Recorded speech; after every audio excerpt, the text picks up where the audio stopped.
I am going to apologise now. I'm feeling a bit bunged up and full of cold and shit. But I'm going to do a quick demonstration / information video on Freemind.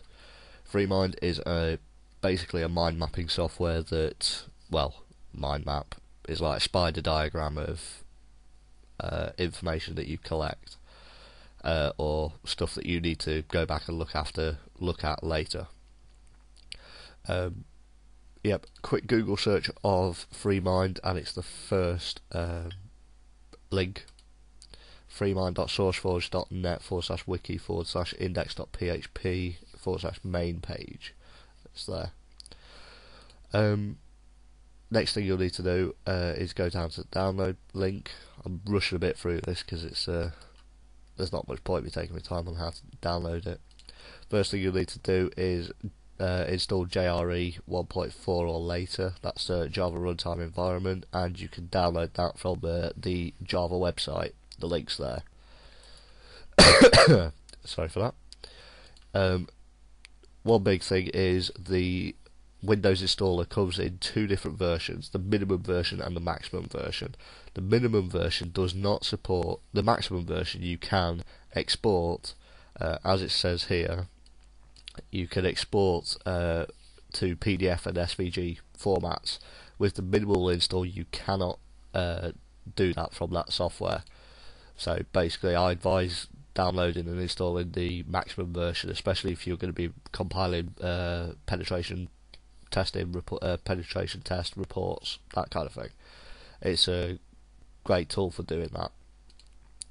Anyway, so I've installed Freemind. I'll go through what you'd use it for.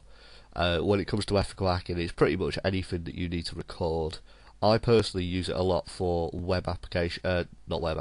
network security, network penetration tests.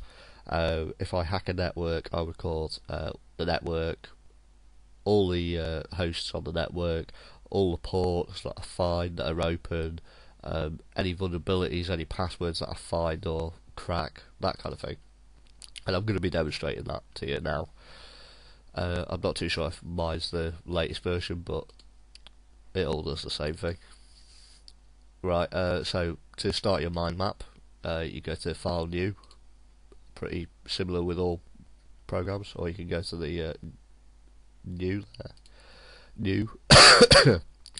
Right, to change the name of anything, you click on the centerpiece. For this one, I am going to be, it's going to be a bit crap, but I'm going to be using test network.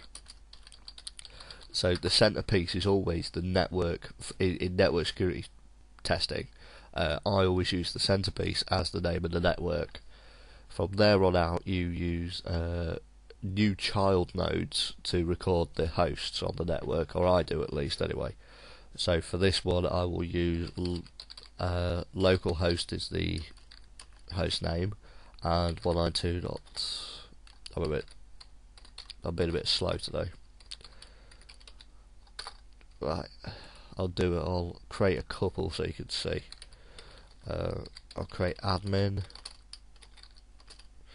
192.168.2, and I'll do test. I know I'm imaginative, but hey. Right, so basically you've got the basic outline of hosts on the network.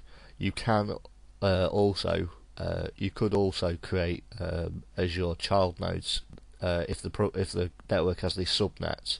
Use the child nodes off the main network as subnets, and then from that go into the subnets and then add the hosts to the subnets, if that makes sense. So instead you'd have subnet 1 and then you'd have a host coming off that. But anyway, we're not going to be doing that. I don't need that. Right, from here basically you would record all the hosts online on the network. This is how I use it. You can do it differently, it's not a set thing, it's up to you. From there you could record the ports. If you've done an nmap scan to discover the ports, you'd say port 22 SSH open. I'll create a few just to give you an idea of what's going on. Port 80 HTTP. Right. So basically, you do this again for like I said for the host. You do this for each one, so you then map scan each one, and from there, I would then go on if I find a vulnerability or I discover a password or crack a password. Say for the SSH, if I crack the password, I'd use username, root, password, Tor. You get the idea. Obviously, you wouldn't be as well. You might not be as lucky as that first time, but that's how you'd record the passwords. Say if you got root privilege, if you got root password, you could record root, username, and password. Oh, supposed to be an ampersand. Username, password, that kind of thing. You do it for each one, and it'll give you a nice little layout of the network. Why would you do this? First of all, well, I should have said this first. Why would you use this kind of thing?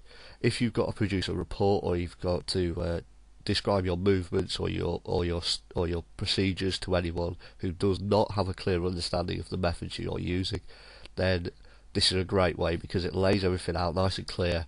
And as long as you know, as long as you feel comfortable in discussing what you've written down, then you'll have no problem.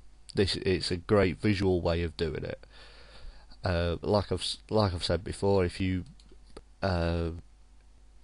need to basically go back to a penetration test that you've done a while ago, or if you've hacked a network and then you feel the need to go back onto the network, or if you do it to a website or whatever, you need to go back to it, then this is also a great way of having the information ready for you, so you don't need to perform all the steps from memory or do it completely from scratch.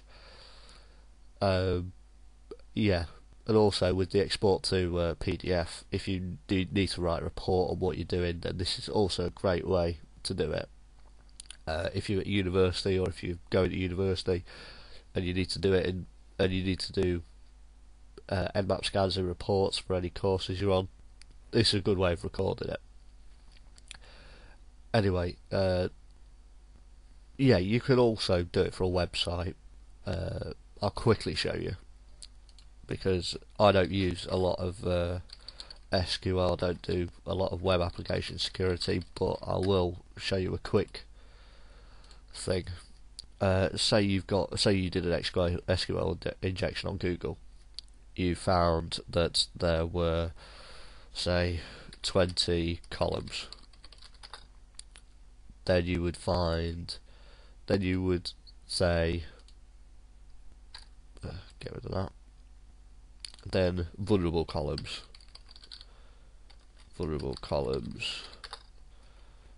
and then you go to list those. So 3, 4, 5, and you'd list all the vulnerable columns.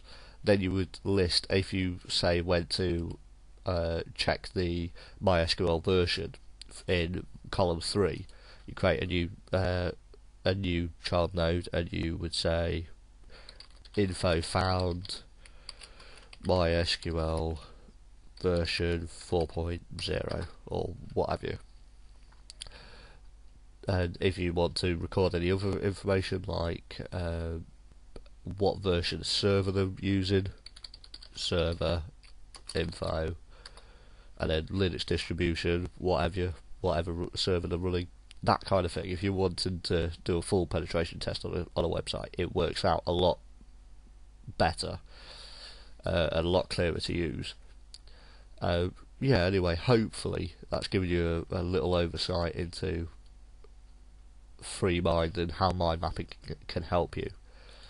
Like I said, it's available for download at freemind.sourceforge.net, or do a quick search of Google on Freemind on Google. If you like the video, come over and let me know on iexploit.org or whatever other websites. I'm on plenty of them. And yeah, watch my other videos and let me know what you think. Anyway, hope that's been a good video. See you later.